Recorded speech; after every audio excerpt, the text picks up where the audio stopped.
দেশের রাজনৈতিক স্থিতিশীলতা না ফিরলে আগামী ২ মৌসুমে মোট রপ্তানির প্রায় ৪০% হারাতে পারে বাংলাদেশ।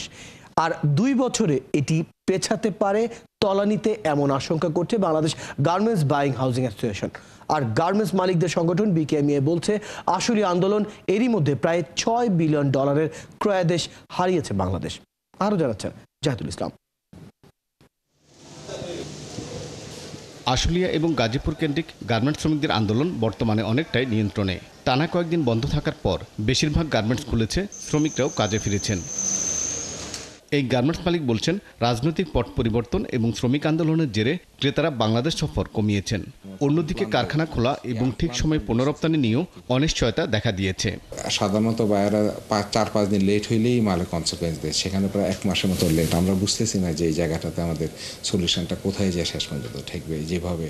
আর এখনও আমরা জানি না, আজকে প্রায় মাসখানেকের মতো হয়ে গেছে, 20-22 দিন এই আনরেস্ট চলতেছে। এখন আমরা জানি না যে এটা শেষ কোথায় থেকে আমরা আবার শুরু করতে পারবো। Bangladesh garments buying house association বলছে, এসব কারণে 40% ক্রেতাই বাংলাদেশ সফর বাতিল করেছেন এবং আগামী 2 মৌসুমে 40% ক্রয়াদেশ হারানোর আশঙ্কা আছে। প্রত্যেকটা জিনিস মিলিয়ে বায়ারদের কনফিডেন্সের মাত্রা অনেকটাই কমে গেছে। ইভেন দো যেসব বায়ার আপনার অক্টোবর-নভেম্বরে অর্ডারের প্লেস করার চিন্তা করেছিল এবং ভিজিট ছিল, সবাই ভিজিট ক্যান্সেল করেছে।